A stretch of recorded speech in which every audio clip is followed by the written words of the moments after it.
আমি ৩ বছর একাধারে কোরআন পড়েছিলাম বুঝে বুঝি। মুসলমানরা বলে আমাদের কোরআনে কোনো ভুল নেই। ৫৩ জায়গায় আমি ভুল ধরেছিলাম আমার মন মতো, কিন্তু আল্লাহর ইশারা যেখানে ভুল ধরি দেখি তার পরের আয়াতে ওর জবাব আল্লাহ ১৫০০ বছর আগেই দিয়ে দিয়েছে। আমার নামে একটা জিনিস ছড়িয়েছে, আমি নাকি কোরআন শরীফে ৫৩ জায়গায় ভুল ধরেছি।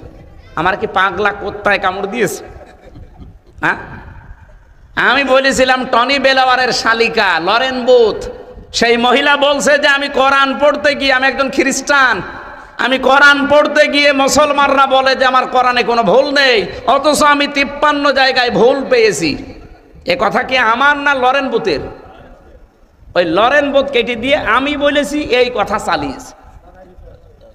অনেক নেতা খেতাকে দেখলাম তারা এই কথাটা সামনে এনে বলছে এ হামসার ওয়াজ শোনায় যায় না, ও কোরআনে ভুল ধরিস। ওরে শয়তান, কার দোষ কার উপরে চাপিয়ে দিচ্ছে বলো তো?